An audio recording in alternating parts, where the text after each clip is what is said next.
Energize Wayland, and also a Facebook group that was started a while ago called Wayland Grows, which now has 243 members on it.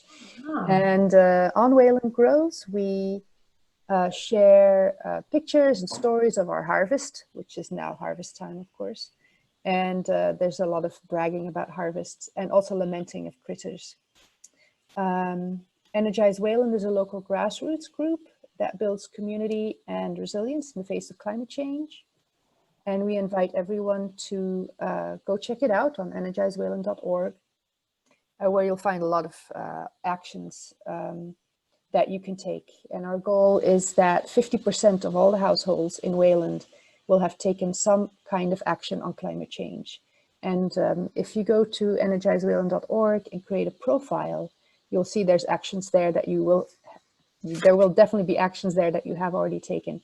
And if you then tell us that you've done those by clicking completed, we can actually count you towards that goal. So that would be awesome if you live in Wayland. We have harvests coming in from our own backyard gardens, from the farmers market, the community shared agriculture or CSA boxes, and trips to the local blueberry picking fields. And sometimes, or quite often nowadays, with the big harvest, there's too much of those harvests to eat that day or even preserve in the fridge for as long as it's safe to keep it in the fridge. So that's why we're doing this preserving the harvest for longer times presentations. So we have found a couple of people here who in town who have worked with several of these methods of preserving, and I want to thank them all deeply for sharing their expertise with us. We always say in Energize Wayland, like this is the collective genius, and we're tapping the collective genius in Wayland here. And then we have a special treat. So a generous donor has donated, I'm gonna try to grab this, a canner with all the canning tools in it, and jars and lids and bands. So thank you, Susan. And so that is our door prize. I think, are we the first people in a Zoom call that have a door prize? So if you would like to get this canner, maybe if you have one yourself, but you can think of someone who could use one as well, just put your name in the hat or the chat, and afterwards I will draw a name. I'll find a funny way for my ducks or something to find randomly a name, and I will let you know if you got it, and then I will get that to you. So that's thanks to Susan, and that was a great idea she had too. So I think, any questions about proceedings? Shall we just launch straight into it? Do it. Great. So Mike is the first to present, and Mike will present on canning. Yep. Is the okay. So I'm pretty sure that there are a lot of folks here who have already know a lot of this stuff. So at least 6 of you put down that you've done water bath canning, which is mainly what this is going to be about. So water bath canning, for those who don't know, is sort of the basic version of storing things in jars. You're relying basically on heat and acid to keep harmful bacteria and food spoilage at bay. There are a few different ways that you do it. One is basically just dunking things in vinegar and heating them in this canner. It's literally, you just submerge these jars with the lids on them in boiling water for a little while. Varies based on what you're doing. So you can do that with acid. You can do jellies and jams by adding sugar and pectin, which is a naturally occurring agent found in a variety of fruit that causes things to sort of gel. And then there are a handful of things, husk cherries and tomatoes, and some berries that just have enough natural pectin in them that if you kind of cook some of the moisture out of them and crush them up, they'll form a jam on their own. I'm going to talk a little bit about pressure canning because I know a little bit about it, and I've got a pressure canner, and I'm going to probably skip over fermentation and refrigerator and freezer storage because I'm just learning about fermentation myself, and using a freezer, I have not really done that either. So let's dive right in. The first thing, if you take only one thing away from this, is to know that there are some dangers in canning, and you should be very careful to follow these instructions. You want to use only USDA approved recipes. You can usually adjust spices, but you don't want to mess with the amount of vinegar that they tell you to put in. You want to make sure that you're using vinegar that has the appropriate percentage of acidity in it. And for a water bath canner, I don't know of a good way to make, I don't believe you can make anything but put anything but fruits and vegetables in there and expect them to stay good at room temperature basically at all. I got a couple jars here to show what I mean by popping lids. You can't really see much, but these are some dilly beans that are properly sealed. I'm tapping the top, there's no pop. This on the other hand, I picked a bad example, I guess. Well, if you've got a jar that's been opened, you can push down on the top and there's a little, it has some give and it makes a little noise. If you are ever canning anything and you've got it sitting on the shelf for a while and the top pops up, that's spoiled, you want to discard that. Botulism is kind of the big thing that we're all afraid of when we can. There's no way to kill botulism spores with a water bath canner. They can survive acid, they can survive the anaerobic environment in there, and they can survive boiling temperatures.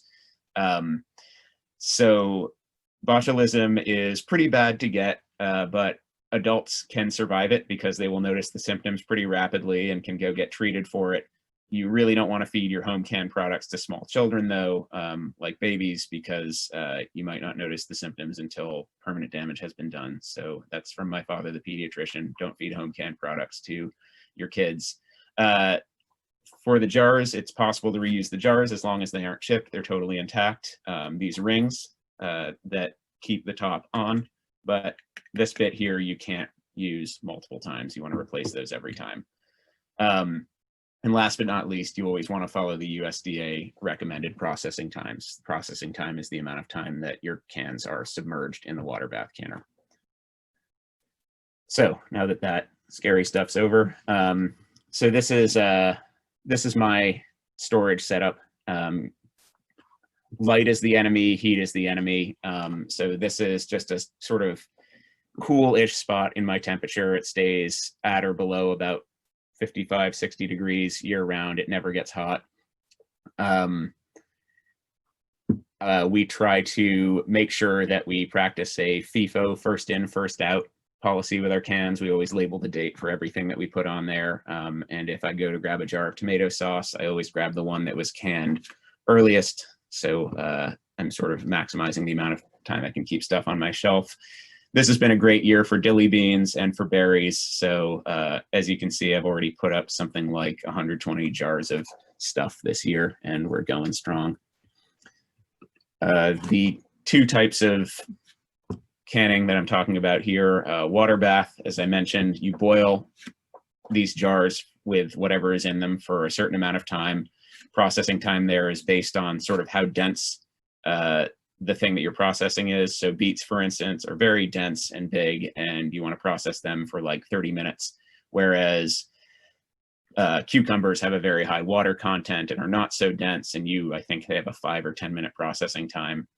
You're relying on acid as a preservative for most things, which is what the vinegar does. So it's sort of a suspenders and a belt approach. Boiling kills a lot of stuff. Acid kills a lot of stuff and prevents new things from forming. And as I mentioned earlier, botulism spores can survive boiling, and they show no sign, like something that has botulism in it and can get you sick will show no signs whatsoever. The jar lid won't pop up, it won't taste or look different. It's a really stealthy, scary thing. Some foods like tomatoes and strawberries are acidic enough on their own.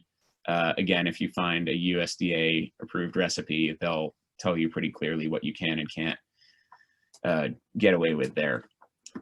Pressure canning is a very similar process, except that you're basically, this is actually the type of pressure canner I have. You're actually sealing basically the water bath setup inside of this thing that screws shut and has a pressure gauge on the top. You're trying to get it to a certain amount of pressure, which what it's doing is basically creating a temperature that is above boiling by not allowing heat to escape. At about 240 degrees for varying processing times based on what you've got in there, you actually can, as I understand it, destroy the botulism spores. So in that case, acid isn't necessary. I think you can preserve anything but milk doing that. Milk, you actually can make a shelf-stable product. It just won't come out quite like milk. If any of you guys have ever cooked with milk and seen it like heat up, heat really messes with it. It's dangerous, and if you are thinking about getting into it, working with pressure canning, I highly recommend that you familiarize yourself with a water bath first. There's a lot that can just go wrong.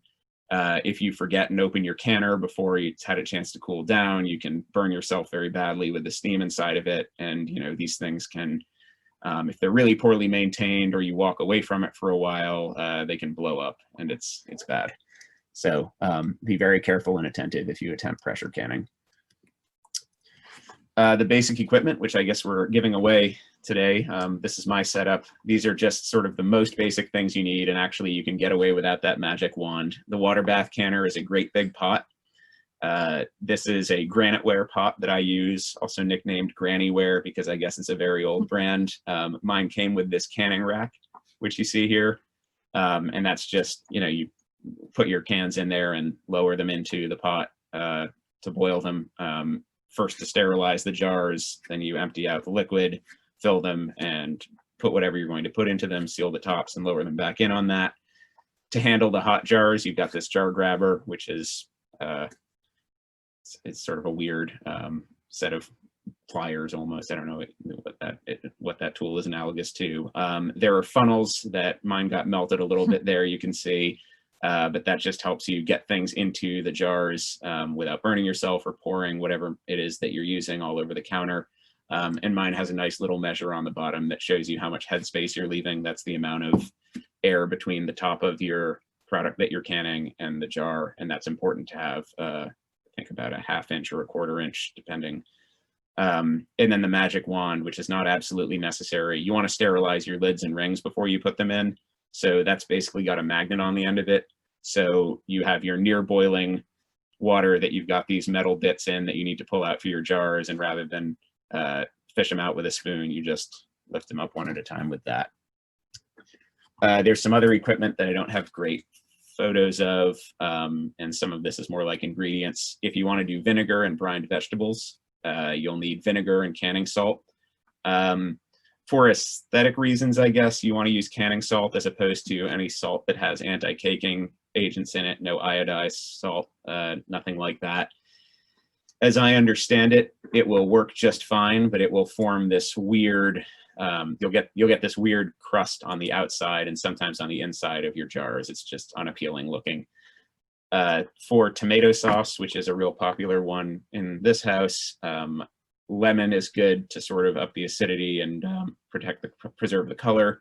And I have a standing food mill, which I use to very quickly get all the seeds and skins off. It's just like a sieve with a crank that pushes things through it.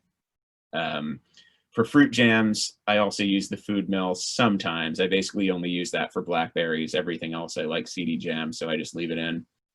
For that, again, you need lemon and pectin, which is the gelling agent. You don't need it for everything. Your USDA approved recipes, which I will supply a link for, will tell you what you do and don't need sugar for. And then you need a sweetener. It doesn't need to be specifically refined white sugar. You can use honey, you can use apple juice, you can use stevia if you're really trying to avoid the actual sugar content. I use refined sugar and occasionally apple juice. I found that the apple juice flavor overwhelms a lot of the flavor of the jams that I'm trying to make. So I tend to stick to sugar. It also gels the most consistently when I'm with the pectin. And then there's this stuff called fruit butter, which is basically a fruit that you cook down in a slow cooker, which is and over a very long period of time to the point that it's pretty dry, and you don't need pectin or a gelling agent. You've just got this like very low moisture fruit that you can put into your jars. These are a few of my favorites, and I'm also showing the sort of size of jars here.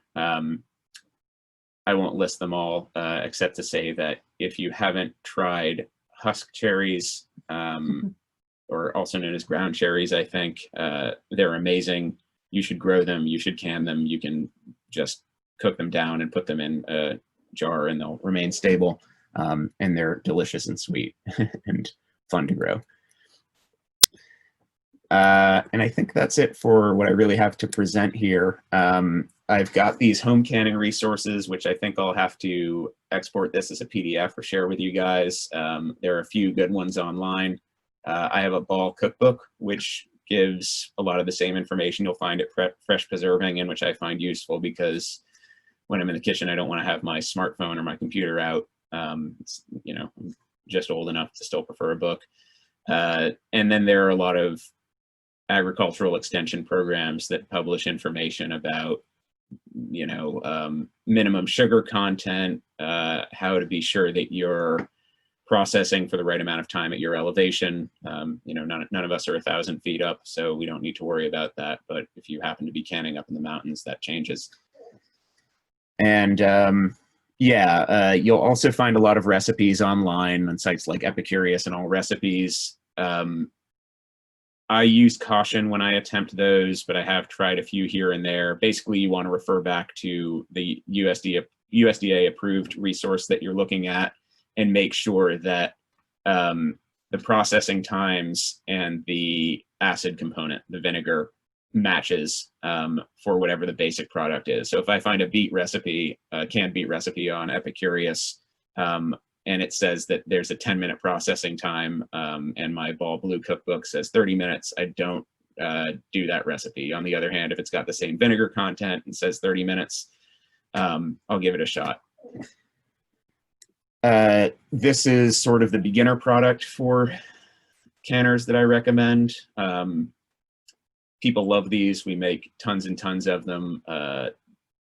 People like, we will give them to people who've never had dilly beans before, and they'll come back at us and offer to like buy them and stuff like that. It's just the most basic elements of what's called cold packing, which is that you put your vegetables into these jars raw and pour hot liquid over them and put them into the canner. The most time-consuming part of this is chopping the beans up so that they'll fit into your jars.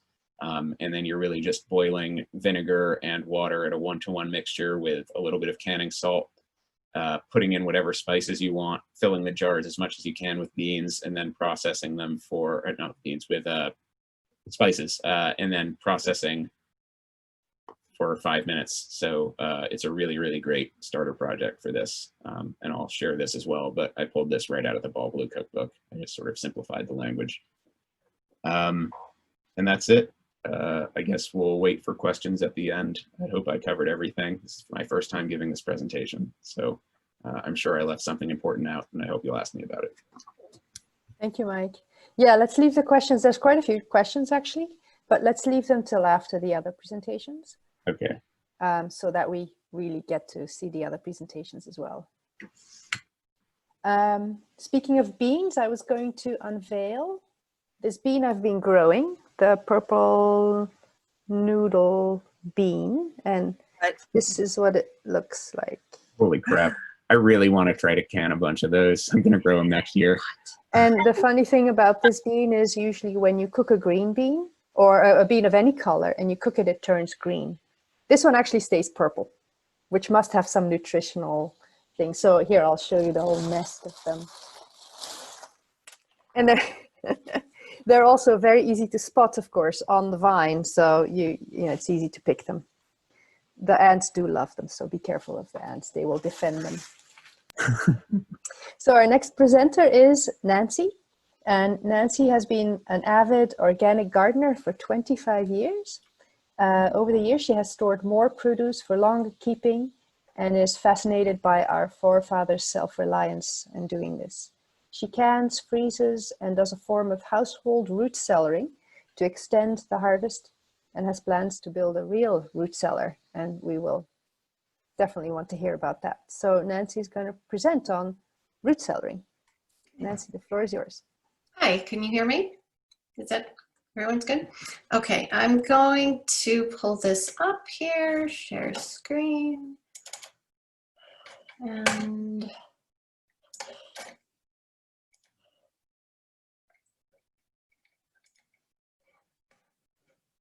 let me get that. Okay. All right, so I'm going to discuss root cellaring options, or how to store food when you don't have a formal root cellar. I think most gardeners probably would love to have a root cellar, which would provide a cool and humid environment within which to store your hard-earned produce.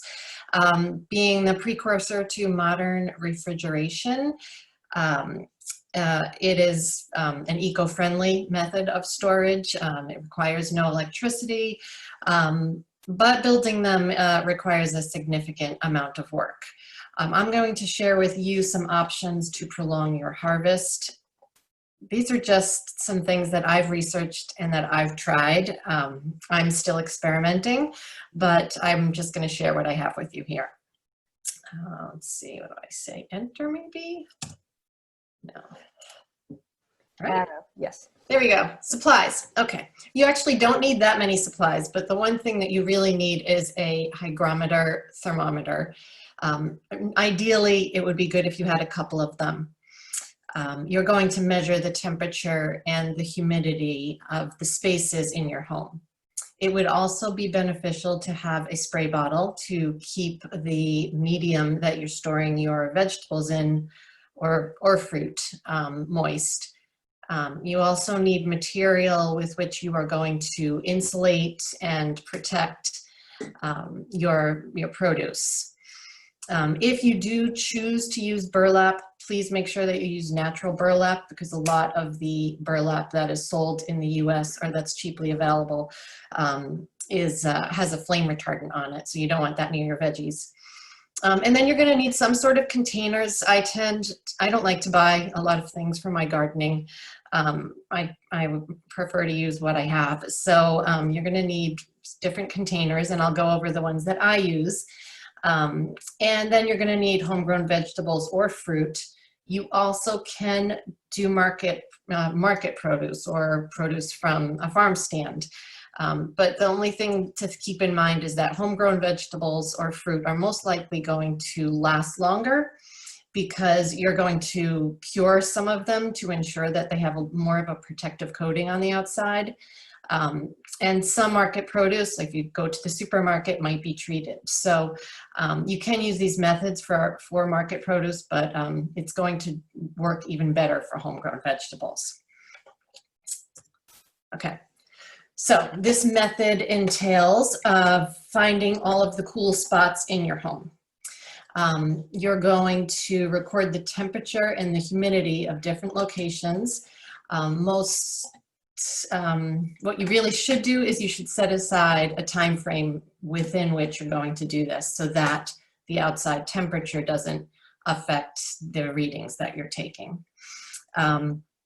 I usually take the gauge and I put it in a certain location. I leave it there for 10 minutes. Then I move to another room. Then I move to the basement, and I have moved around my house.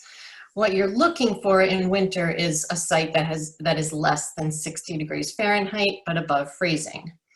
Sounds like Mike has found a really great place to store, the canned goods.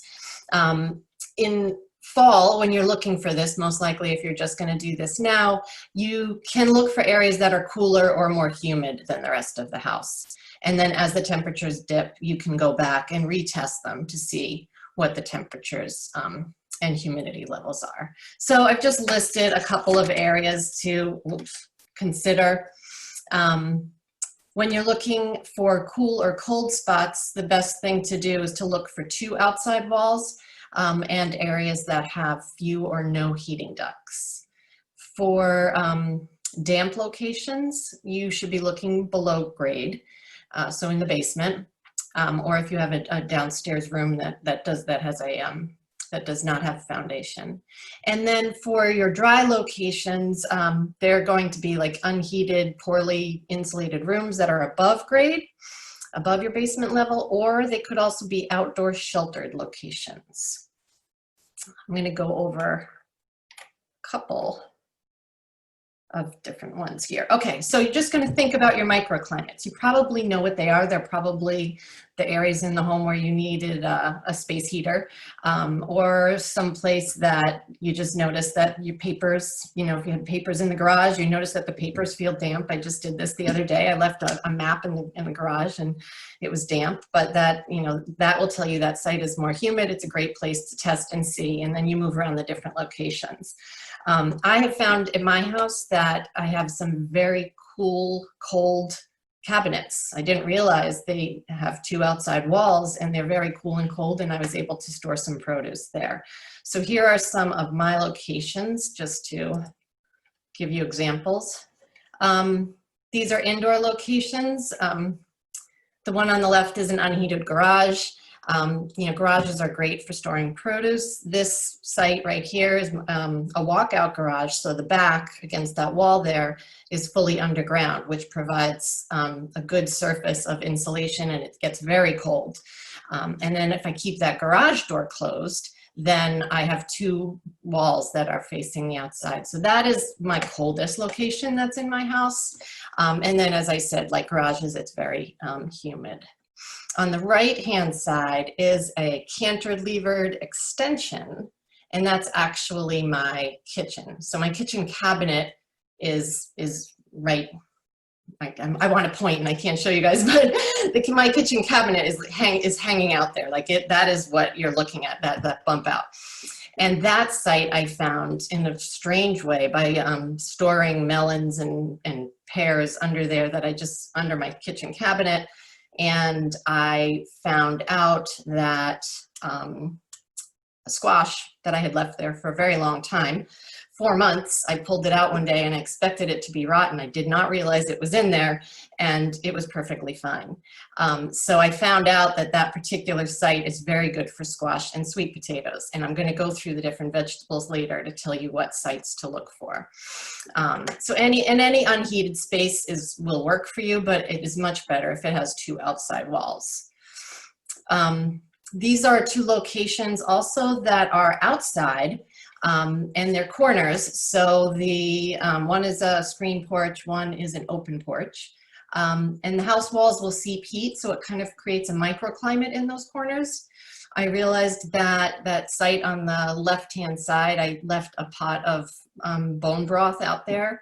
I was cooling it off to try and get it into freezer containers quickly, and I forgot about it for 2 or 3 days, and it came out, and it was really the deep of winter, so I expected it to be frozen, and it wasn't, and it was just about like, 38, 39 degrees like it would be in the refrigerator, and I kept it, and I didn't get sick. So, but I realized that that area is a lot warmer than the outside is, or the areas where there is a screen. So I'm going to be storing in these 2 areas, I'm going to be storing carrots, which like to be really cold, in containers. Just don't go on my porches and steal my vegetables. All right, so you're going to need to choose a vessel that you're going to store in. Again, I just use what I have. I have 2 plastic containers. This isn't everything, but I just grabbed different options. On the left, I have a bin that has holes drilled through it. I also have another plastic bin that has chicken wire bent over the top of it. And then I move the lid back or forth to change the ventilation. In between those 2, I have just a wire mesh container that I made out of hardware cloth. And it is secured with zip ties. And then I made a lid out of it. I still have to finish that up a little bit. I'm hoping to store apples in there this year, wrapped up in newspaper. Then I have the garbage can. A lot of people you hear about people storing root vegetables in garbage cans that are submerged in the ground. And they would use a medium of sand. I'm going to use this on those porches. without putting it in the ground and having to dig a hole. And then people sometimes use coolers. Both of these two options, the garbage can and the cooler, you just have to remember that the lids need to stay open so that you have some ventilation. And then of course you can use milk cartons, you can use cardboard containers, especially like the printer. The lids to printer paper is very nice because you only have like one layer of your vegetables or your produce there, and you don't want to stack them too high, and that keeps it open also so they get a lot of air. And then some people just store in burlap sacks. But one thing to keep in mind is that you have to think about the ventilation of any vessel that you use, and you also have to think about mice. So if you're storing in your garage or your attic, you do need to make sure that they cannot get, mice cannot get in. So hardware cloth is your friend, 1/4 inch, I would say. And you have to make sure if you drill holes, that you drill holes that are small enough also to protect the produce from mice. And what was the other one? Ventilate. Oh, and darkness also. I really wish that I had used dark plastic bins, but I only had these bins because I usually like to see what is inside. So I end up lining them with a material before I store anything, especially potatoes, which really don't like the light.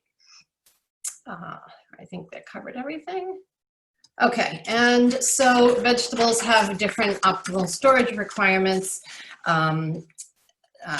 It's kind of obvious because most people, especially if you're a gardener, you might have left carrots on the kitchen countertop, and then you can come back a couple hours later and it's all wilty.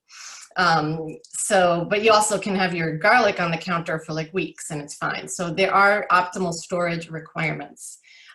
Going to go into a lot of specifics. I'm not going to cover everything, but it's all on the slides. You do not need to follow all of these optimal storage requirements. But if you want to get the longest amount of life out of your vegetables, this is a very quick, my summary of the optimal situations for them. I've broken them down into 3 categories.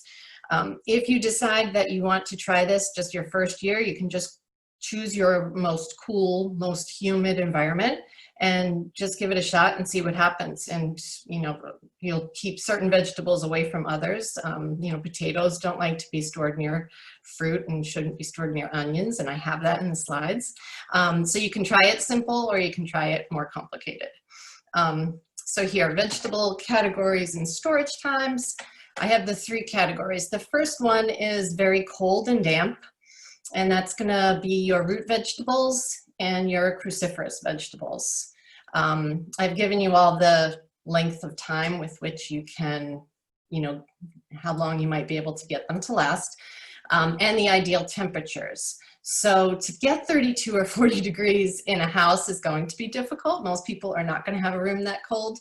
So your garage is going to be a good choice for that, or a very, unheated garage that's near the door, or the outside locations like I've chosen.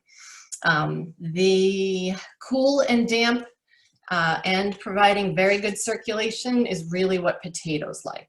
This is what confuses a lot of people because they think that potatoes should go in with a root vegetable storage, and it is very different. You would never put potatoes in your refrigerator, but you would put your carrots and your radishes in the refrigerator. So that's a different situation. That's the second category. And the last one is a cool and dry location around 50 to 60 degrees Fahrenheit and 60 to 70% humidity. And that's going to be your onion, garlic, your sweet potatoes, very different from your regular potatoes, and then winter squash.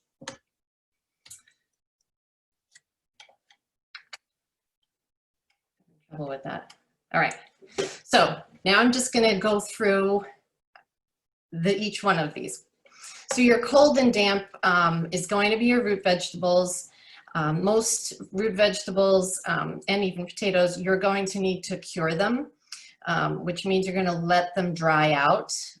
I've listed here that these root vegetables, you're really only going to leave them out for a day or a half a day.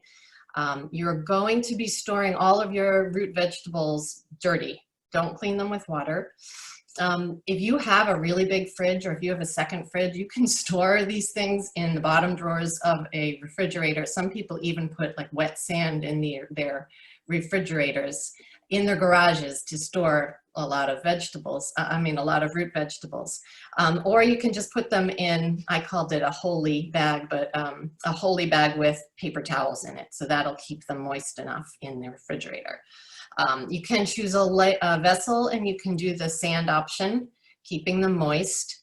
And you can also leave them in the ground and cover them with 1 to 2 feet of hay, especially since root vegetables will get sweeter if they have experienced a frost.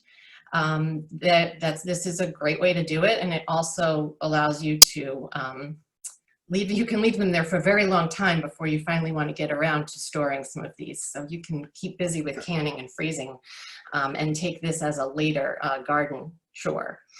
I've also just put apples and pears in there. I don't know if anyone does orchard stuff, but this is around the same temperature and same humidity. Many people will take apples, pears, and wrap them in newspaper. But if you are doing this, make sure you keep them away from your vegetables, because they give off a gas, they give off ethylene oxide, which will cause some of your vegetables to get soft and to root. Also, make sure that if you're doing apples, you choose the right variety. A lot of the sweet eating apples are not the apples that are very good for storage. So I've just listed some, but please, do your research and make sure that if you're going to go to the store, or if you're going to go to the orchard, you're going to pick the right kind of vegetables for storage. And this, I have not tried this, but this was very interesting to me when I was putting this together, is that you can store cruciferous vegetables in the same type of an environment, and get some really good length out of storage. So you, most of these vegetables also, your Brussels sprouts, broccoli, cauliflower, can deal with very cold temperatures, even snow. You can also try to mulch them, again, like 1 to 2 feet. And see how long you do it. I do know some people will leave Brussels sprouts and they mulch them heavily, and they go out and they harvest them in the winter. But what you can do is you can pull them up, leaving the roots on them, and you can put them in a bag with sand, or put them in a bag with a wet paper towel. And then you can loosely store them in one of these settings. Now, I haven't done it, but I'm going to do it. I'm very excited to do this. The other thing it says is that you also can store them upside down in this type of a setting. But for me personally, I'm not going to store these vegetables upside down on my front porch. But if you have a really cold location that's sheltered, it's something you could try. All right, cold and damp, your potatoes are the only ones that are in this category. It's easy to remember that they need something a little bit different, because you just can always say, I'd never store my potatoes in the refrigerator, and there actually is the reason why that is. They start to convert their starch into sugar, and when you cook potatoes that have been stored in very cold temperatures, that sugar can turn into acrylamide, which is a carcinogen. So you don't want to store them in a very cold temperature, 42 to 50 degrees. You don't want them near any onions or any fruit, and they do need very good circulation. They also do need to be cured for a longer time than the other root vegetables. You can set aside some, so if you have some like little egg-sized ones, I haven't done this yet, but I read that what you can do is wrap them up in newspapers, store them in a burlap sack, or in an open cardboard container, and you can leave them in this type of a setting, and they will not sprout. Of course, you're going to need to check them, but that is good to use for your seed potatoes for next year. But the rest of them, you can store them in any of these situations that I've listed here. Again, keeping them not stacked too high. You want them to be rather open so that they get a lot of air. And again, just like the apples, you're going to choose potatoes that are good for storing. This isn't going to help you if you have already planted your, everyone's already planted their potatoes. It is what it is. You'll see how long you get. But if you get another month or two from any type of potato, that's great. But if you choose any of these others, especially russet and Yukon Gold, they store quite well. And then the last category is cool and dry. That's going to be your onions and garlic. Onions, you know, you hear about people that braid them, store them up off of the ceiling. You can use your attic for storing some of these. If you have a very accessible attic, of course, you need to just wait until your temperatures get low enough so that on a super hot day, you don't end up you know, frying everything up. So you do need to also, very similarly, you need to cure them. You need to make sure that you're choosing the best produce that's not marred or bruised. And also sweet potatoes are very similar to that. They are not like regular potatoes. They don't like moist environments. Single layer, and also the squash. Sweet potatoes and squash are right next to each other. I have some right over there in my kitchen under my sink right now that have been there for a long time because that area is just cool and it's pretty dry. Not super dry, but it's drier than the rest of the house. And then just to keep in mind that if you grow any or you buy any of these winter squash, that they do have different lengths of time. Butternut squash is your best storing squash. So then you can just eat them in that order. So you'll start off eating like your acorn squash and your spaghetti squash, and then save the blue Hubbard and the butternut squash for last for good storage. Let's see. Sorry. Maintenance. You are going to, oh yeah, keep the monitor device in there. I usually keep my hygrometer, thermometer device in there so I can check on it. You might need to open your container a little, close your container a little. You might find that if you have multiple locations like I do, as things change, as the temperatures change, you might move your bins, you know, from one location to another, especially right around when spring breaks. You're going to check your produce. You're most likely going to be pulling things out of them, at least on a weekly basis. So you're going to check and see if there's any sprouting or any rotting, and you'd remove those. I personally, like for apples, I will look and I'll see if apples are, you know, it's starting to get a little bit soft. I will take those out right away and slice them up, you know, and put them into something or eat them right away. So you're going to be in there, you're going to be taking things out. You want to check the other produce that's there. And that's also why keeping things on a single layer is very nice. You want to be able to access it. Also, you're going to need to add moisture. I put it on the first slide, but I forgot to mention that having spray bottles right next to the bins that you're storing in is very helpful, because it's very easy to say, oh, I need to add moisture to it, and you don't get to it. You want to have a spray bottle right there. You can spritz down your, you know, your whatever produce you might have wrapped up in newspapers, and you can also do that for your sand, any of that material.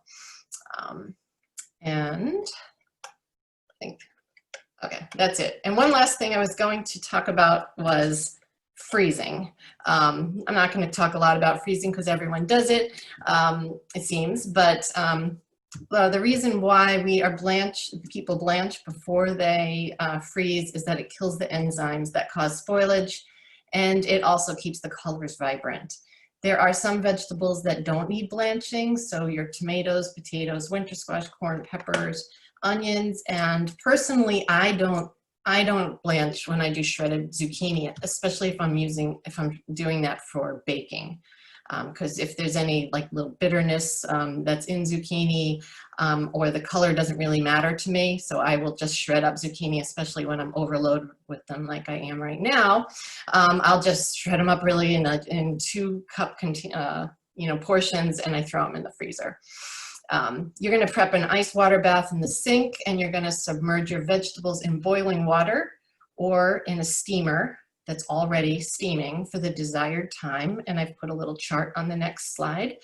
And then you quickly pull them out of the boiling water and you throw them in the ice water, drain them well, and freeze them in a single layer on a cookie sheet. I don't know why it says star here. Or just put them in a bag. I don't know why it says that. So some people just put them all in a bag, like I did my peppers that are in that bright orange container there. I just chopped them up and I put them in there. They weren't very moist, they're fine. But usually for berries, I will put them on a cookie sheet and then place them in the freezer. And I keep hitting that button. Anyway, here are your blanching times. It's not fully, inclusive, but I just got this off of Spruce Eats. So that's just some suggested times. And lastly, just to give you an idea of your freezer storage times, most things are going to last about, 8 months to a year, except for tomatoes and peppers. So those will go a little bit more quickly. And actually for tomatoes, I often will freeze them whole. I just will freeze them on a cookie sheet, and then I will take them out and use them that way if I'm not jarring them. So that's everything. I don't know how long that was. I hope it wasn't too long. That was great. Yeah, lots of information, and I hope no one was like jotting it down, because we will be sharing all this with you. Wow. So Nancy, when you build your root cellar, I hope on Wayland Grows you take pictures every time you. Now I really have to do it. Yeah, we'll hold you to it. So we are at 8:30, and we have one more presentation by Michaela.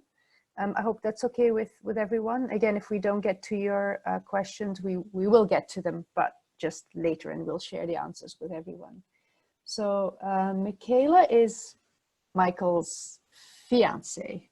COVID put a little delay on their festivities. Good. And she has lived in Wayland for 3 years now and manages a local tea company. She is a nature lover and novel gardener who has been experimenting with gardening and food preservation techniques since moving to Wayland. She will be presenting Preserving Foods by Dehydrating, Experiences of a Garden and Flavor Enthusiast. Take it away. Hi, everybody. Bear with me. This is my first ever Zoom presentation. So I just put my email up on here, so if anyone had any questions, recipe ideas, or anything, totally feel free to reach out.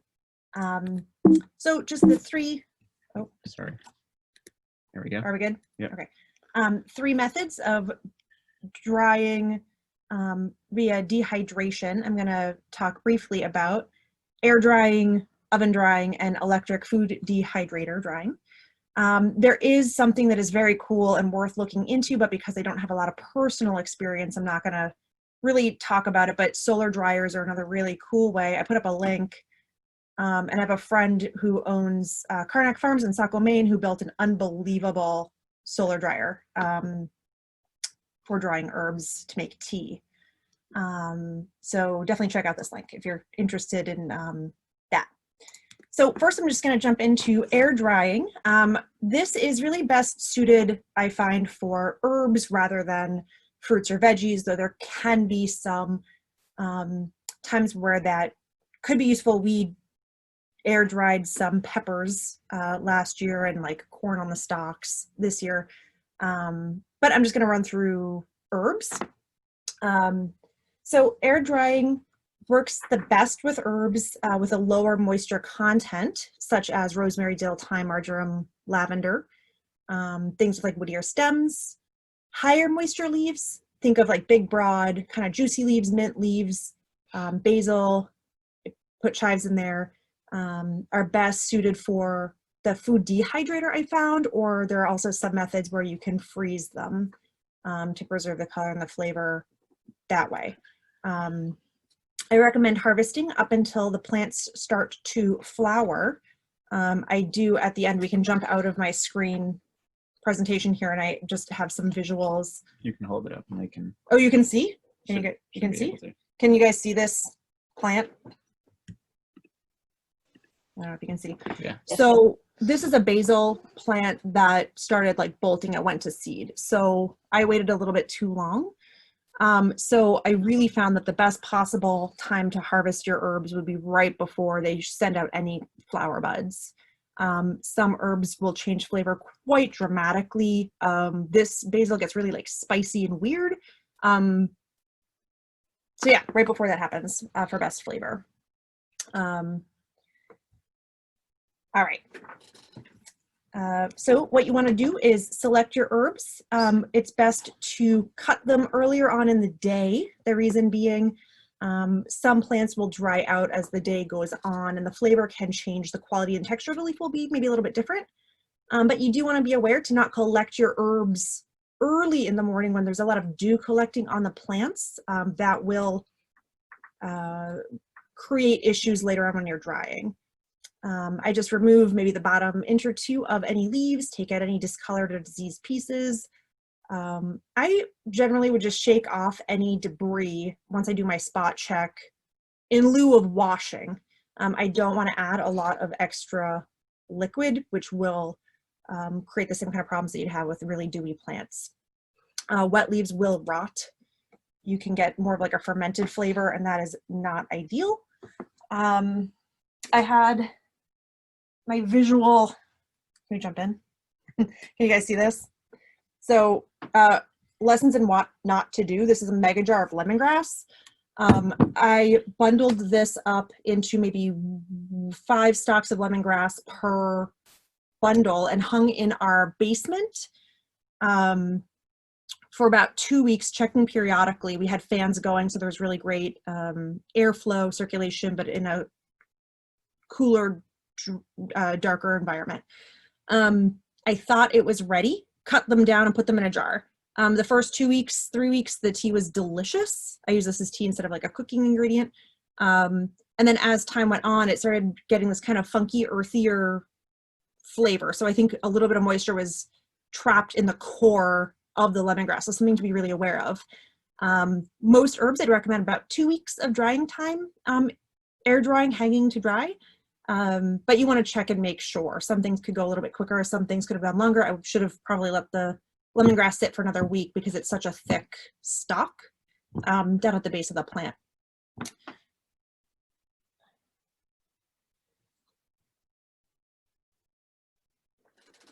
All right, so to make little bundles, you can select your plants, trim down about 5 to 10 stems, and you can wrap your herbs with a twine and make a little loop to hang upside down.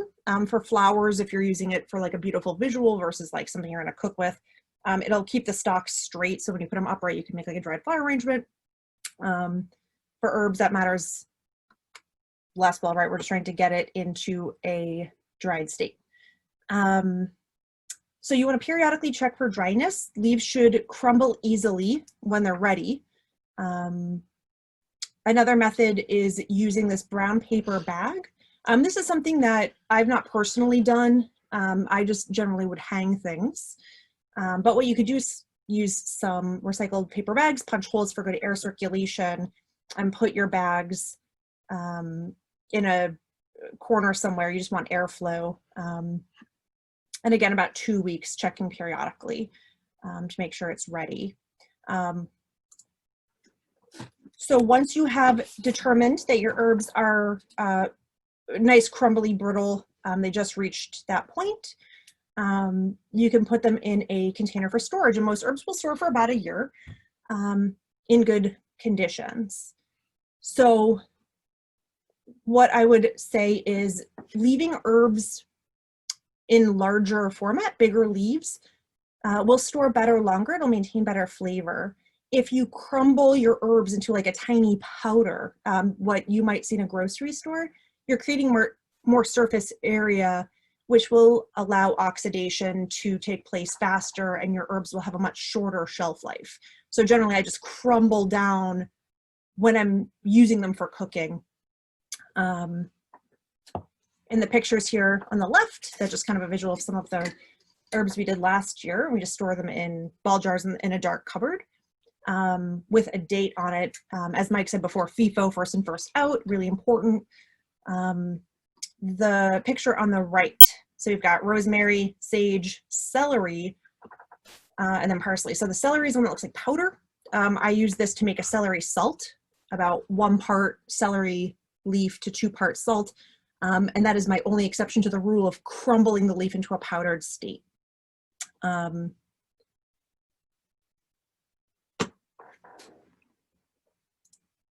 right, so oven drying. This is, I think, my least favorite method. This is how I dried herbs growing up. I watched my mom do it, but it requires a lot of energy. gas, so not ideal. But given certain circumstances, it might become the only option. So if the weather is super humid, raining nonstop, you don't really have the time or the space to hang a bunch of plants, this might be a good option. So again, you want to select your herbs, shake to remove any debris. You can rinse under cool water, but you really want to pat dry to get any liquid off before you start drying. I would remove large leaves from the stems. The stems just will have more moisture content and kind of slow down the process. If you have a really tiny leaf plant, like a thyme, something like that, I generally would leave that on the stem and then just remove the stem after the drying process has happened. So again, you just want to check for damaged or diseased leaves, discard those. You can place your herbs on a cookie sheet. You can line it with parchment paper. You do not have to.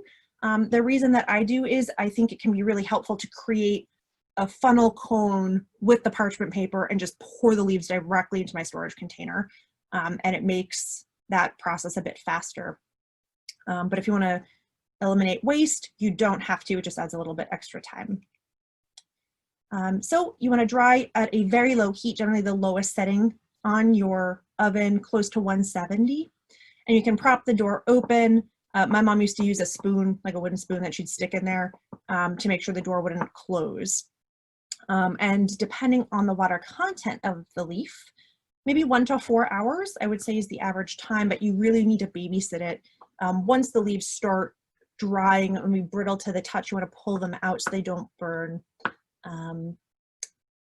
So I did not take a picture of herbs that I have oven dried because I haven't really done this method in a couple years.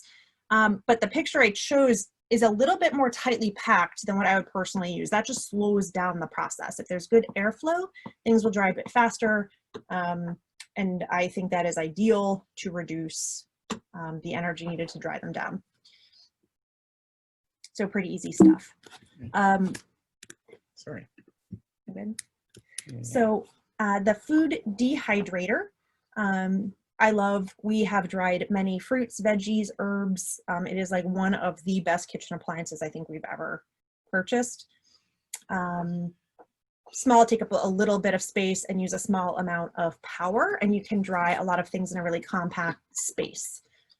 So I think this is probably my preferred method, air drying and then oven drying in that order. So just a quick note on why dehydrating foods in their natural state is really great. You're keeping a lot of the vital nutrients, flavors, and like the beauty of the plant when you can dehydrate things, and then, you know, store for a year easily, many of the things that we've tried in the past. So one of our favorite foods, pictured here, we were getting cheap apples at the farmer's market, basically like drops or seconds, thank you. So much more cost effective than buying apples at the grocery store. We just sliced them in half, put them on a food dehydrator. We set the dial to about 125 and then started chucking around maybe like the 6-hour mark. Depending on the thickness of the slice of fruit and the humidity of the room, that could be an overnight process. It can take a lot longer. We do pretty thin, what, like 1/8, 1/16? I don't know, whatever that gadget does. Yeah, it's like 1/16 of an inch, maybe. They're very thin. So some people do like to use a lemon soak for drying their fruits to preserve the color. We don't actually do that, and I don't find it off-putting. There might be some slight browning, but I think it's fine. But I just put on here the little recipe of what you'd want to do for that. So 1 part water to 4 parts lemon juice. I'm sorry, backwards. 1 part lemon juice to 4 parts water, and soak the fruit quickly before you place it on your drying racks. Again, you want to space the fruit out on the rings of the dehydrator to give them a lot of airflow between. That will shorten the length of time that they're in the machine, which is ideal. You'll know that the fruit is ready when the slices start to break easily, a little bit crumbly. I like a tiny bit of bounce, like the fruit leather feel. The other thing that we went crazy with last year was dehydrating our peppers. We grew more peppers than we knew what to do with. We like couldn't give them away. We did all of our pickling. We had all these peppers left over. So we gave it a shot. My biggest tip is wear gloves. I basically maced myself after you process 50 peppers. You can't wash the oil off of your hands easily. And every time you touch your face for the next 2 days, you will mace yourself. So we grew a couple different varieties. If you can see in the picture, we did both whole peppers and we also did sliced peppers into little strips for just testing it out. So as you would expect, you'd want more time with a whole pepper than if it was cut into slices. You know, juicier fruit takes a little bit more time. What you want to do is just clean it, trim off extra stems. Again, remove anything that has any diseased pieces.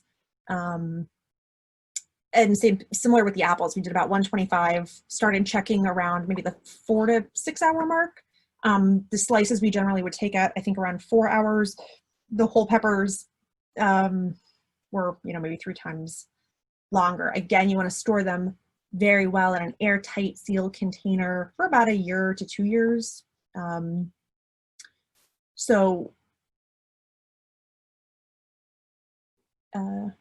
Yeah, peppers, gloves, important.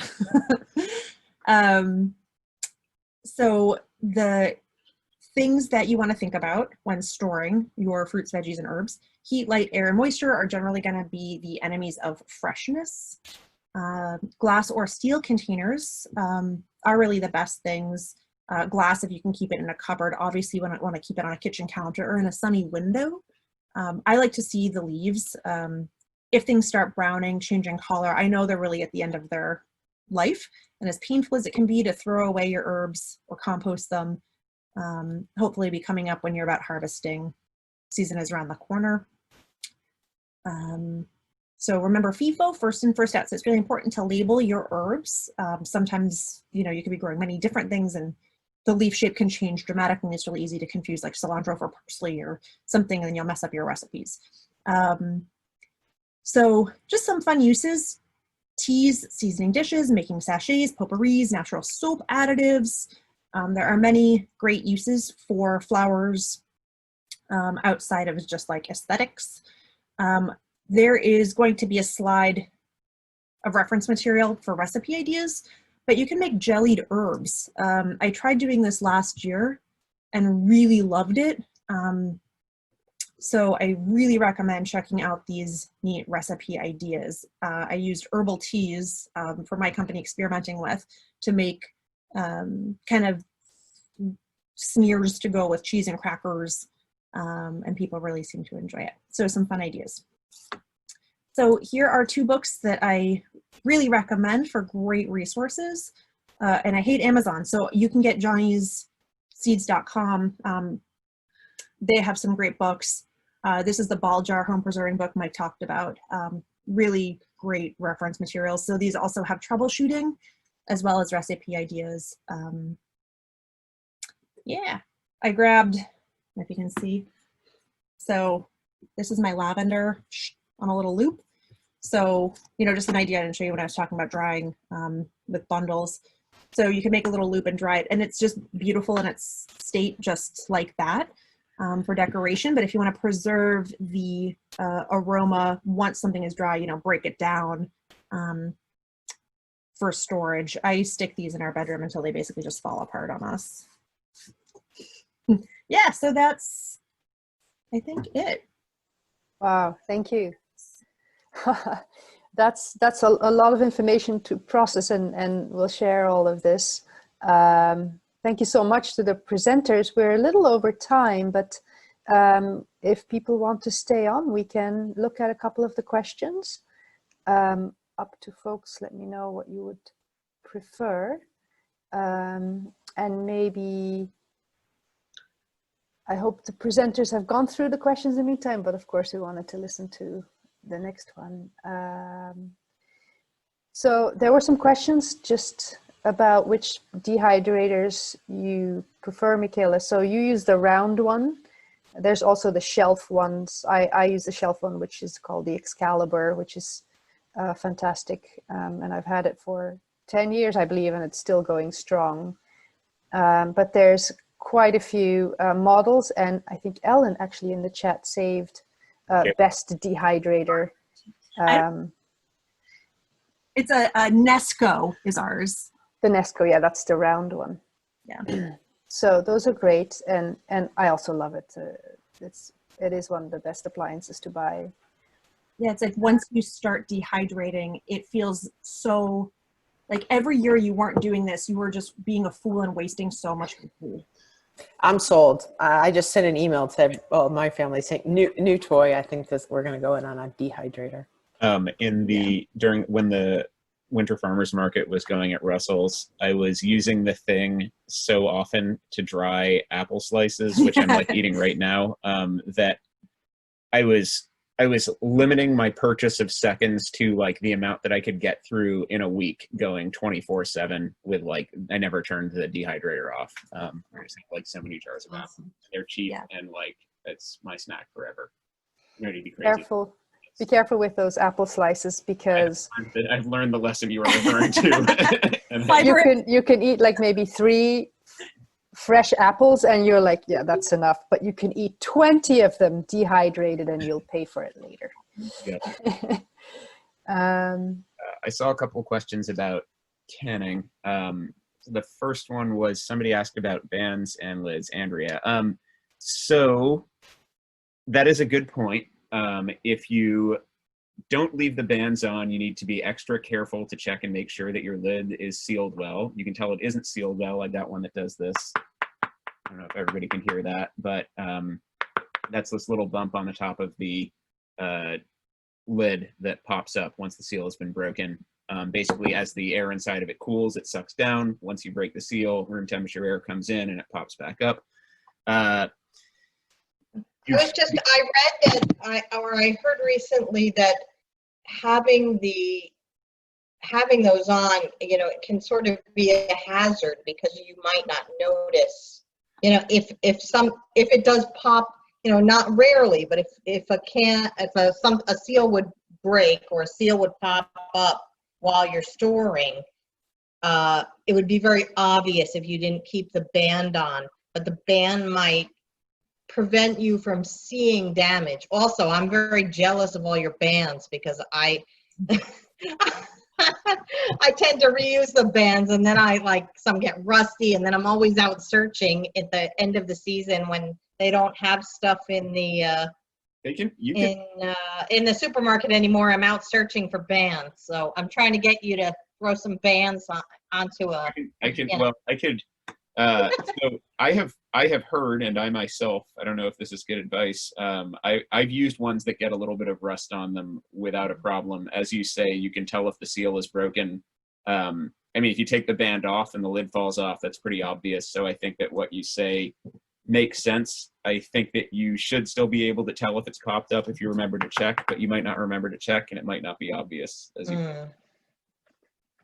And if anyone knows a brand of bands that does not rust, please share that brand with us. I did hear a tip that after you do the canning process, you can then unscrew the lid, let things air dry a little bit, or pat down with a towel, and then put your band back on, because a lot of the moisture that gets trapped between the grooves and the band is bad. So it adds maybe, a short time. Yeah. Kat, I don't know where you can get your pressure canner checked, but I'm very good at checking pressure canners. So if you Mike's, it is. Yeah. I think hardware stores, like maybe a little. Yeah, you might not want to. I think like the hardware stores used to, in Belgium at least, you would take it to the smaller hardware stores, and we do have a couple of those around, so we may want to find out. But I think it's good. Whenever I use my high pressure canner, I have it checked every year after it's been in storage, because the seals might have dried out, the rubbers, and you really want to get a right reading, right? So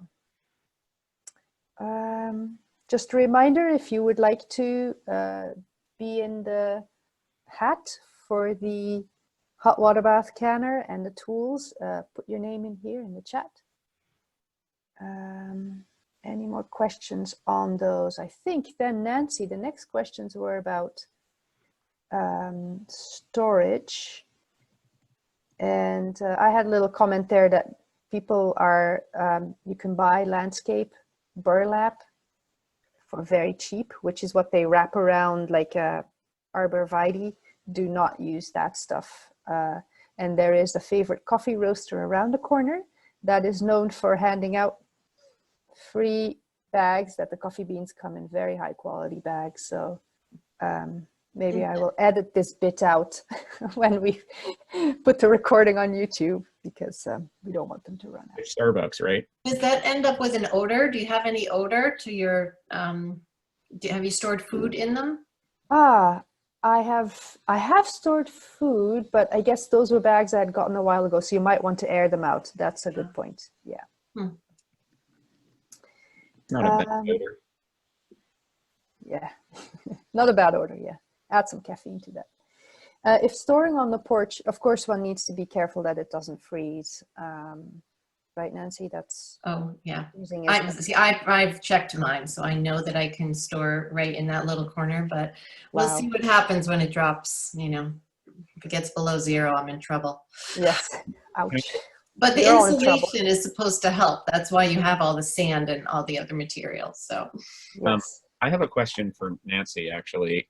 We are pulling up some potatoes now because it's our first year growing them, and we didn't realize that they'd be coming up in August. Is there anything we can do with them aside from eat them? Like, oh, so you have a lot, knowing the size of your cornfields you've shown us. So you know, like, even if we could get them into mid-September with what we're pulling up, that would be a huge boon. We're giving them away. We're eating them as fast as we can. But like, we don't have a spot in the house that's anywhere close to 40 to 45 degrees.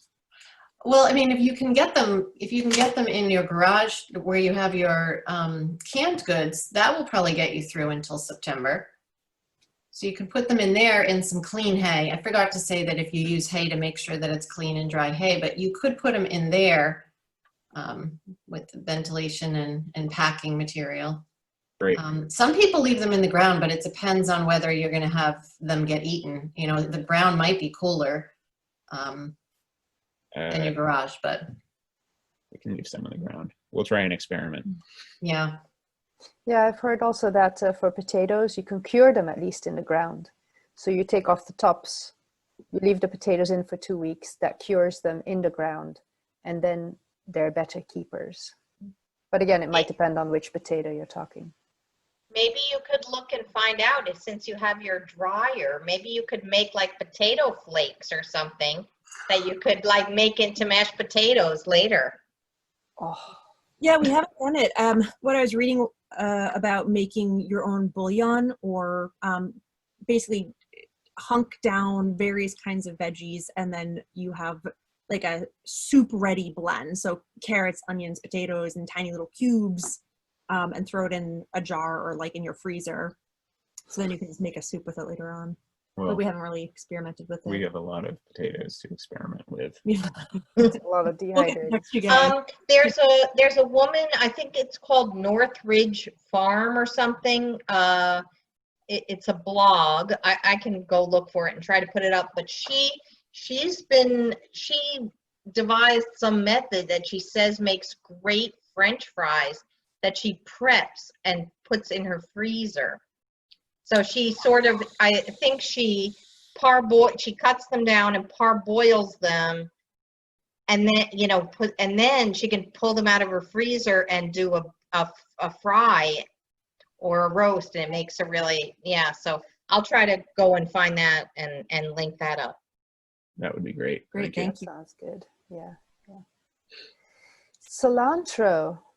So we cook a lot with cilantro, and it's this very delicate. So what I do is I cut it, I instantly stick it in a jar of water with just a little bit of water. So it's not, the water doesn't touch the leaves, just the stems sit in there. And then I put a plastic bag around it, and that keeps in the fridge for 5 days at most. I've never been able to buy dried cilantro. So is it dried? Yeah, it's possible. It has more water content in the leaf, so a little bit longer drying time. Removing it from the stem would be really important. But I've done it. I didn't find it more challenging than other herbs. And it retains the flavor pretty well. I feel like it maybe did start turning yellowy and losing its flavor a bit faster. Same with the parsley, the curly parsley, I think started degrading a bit sooner than other things, but easily several months. Yeah, it's not going to last a year for sure. Well, that's good enough still. But picking it at the right time would be important. So we didn't do it this year. Oh, yeah, ours went to seed. That stuff's done. Yeah. With the nonstop rain, I just wasn't pulling in the herbs. Now went to seed. Yeah. The next question was for apple drying. Apples are coming up, of course. That's going to be our next big trip to the orchard. There's a variety of apple also. For drying? For drying. Having grabbed bags of seconds that I know come from about 20 different varieties they have at Russell's, there's definitely a variation in terms of how long they take to dry and what your output is like, but I haven't had any like go bad. It's just that, I think you need to experiment. Like I hesitate to try to give a particular time or temperature because like the humidity in the air is going to play a pretty big factor with those. Low temperatures for a long time, check on it periodically, and I have not found a variety of apple that I can't dry effectively of the sample that is, however many they've got there. Rayburns, wine saps. Wine saps are especially delicious to dry. Yeah, like a tart, tangy, crisp apple, I would say would be the best option. Because some of the apples we're getting were in a huge unmarked, like 20-pound bag. It was hard to know what everything was, but Miss those bags. Yeah. I think the really tart, tangy apples had a much more interesting flavor. Some of the other ones were more bland, and I never use Red Delicious for anything. I think they're like a garbage apple, but I can imagine that one. Yeah. Another question is, where can we find lids without jars? I know Ball makes them. Oh wait, lids without jars? Or you can get a box of just the lids. Yeah, I get them off eBay from whatever vendor because I avoid Amazon. Right, I have a box with like a ton of them. I don't know if a place local. Oh wait, you know what? I think you could get them at the hardware store in Wayland Center, and probably the Ace up the street over in, I guess that's technically in Sudbury as well. I order them off eBay. Actually, if anybody else out there is really into canning, I am like right at the precipice of the point where I think next year I may try to order like a pallet if I can find a couple people who want, a couple gross of jars. But yeah, so anybody who's thinking about that, please reach out to me. Regarding lids, I order them in bulk and I go on eBay and find vendors. And they're like under $4 for maybe either 10 or 15 that come in the box. Okay. Have you ever found that they don't fit? Like I was looking at reviews and like people were saying, oh, I got some and they didn't fit the ball jars, stuff like that. There's two. So for ball jars, I'm only buying Ball and Care brand lids. I haven't seen others. I'm sure there are others out there. Okay. But there's basically a wide mouth and a narrow mouth and a regular mouth, I guess they call it. It's going to be. This was alternative, like lids made by other companies that claim to be like more rust-proof and stuff, but then or grabbing a jar that's like, or if you're grabbing an old peanut butter jar and just trying to find something that fits, it doesn't, like, as you can see, it doesn't have to be quite a perfect fit. It actually like goes over the lid, and the band with the adhesive on it is pretty wide. If you get close, I think as long as you can find something to clamp it down and be sure that the adhesive band is making contact with the jar underneath, you're good. What do you got there, Kat? That's the newest ball jar packaging, they change. Yeah, ball I think is the most trusted brand, and they're not much more expensive than other brands. If they're much cheaper than that, then probably there might be something. And of course, it's that I don't want to open this thing now. That rubber ring on the inside is very important. Of course, that's your seal. Oh, a note about that. I don't know that we mentioned rubbing the top of the jar with a clean towel before you put the top on your jar when it's going to the water bath is really important. When doing jams, it's very messy. So if there's any residue, it will interfere with the ability of the lid to seal properly, and it can leak and degrade over time. And it's so be careful. That's why the canning funnel is like it just prevents that. Like you almost don't have to worry about it. It's especially tragic when it happens to like your foraged blueberry jam that you had just enough for a canner load of, which has happened to me. It's terrible. I'm just wondering if someone, troubleshooting, if someone says that their lid didn't fit right. Yeah. What was there perhaps something on the lid that they didn't? This was just a review on a website that I saw. It didn't happen to me because I always buy the ball ones, but I was trying to buy some, buy in bulk, and I wasn't having a lot of success. Great. So I think we're going to finish up. We're losing some folks. It's getting a little later than we thought. But I want to thank all the presenters for sharing your expertise with us. We will share all those resources with you. I just want to mention that Energize Wayland is showing the story of plastic. And if you get in touch with me, I can send you a link to view it at home. And then on the 20th, we will have a discussion about that documentary. It's supposed to be a real eye-opener. And we are also, along with SVT, in September doing an eco-landscaping webinar, just like this one. So that's coming up as well. And you can find all that on energizewayland.org. I'm going to quickly go through this chat later on in the evening, see if we missed anything. And this is like your final 2 seconds to put your name in the hat for the canner. And well, I hope all the presenters will keep us informed about their adventures, making root cellars and canning and dehydrating. And that will happen on Wayland Grows on Facebook. So thank you so much, everyone, and have a great evening.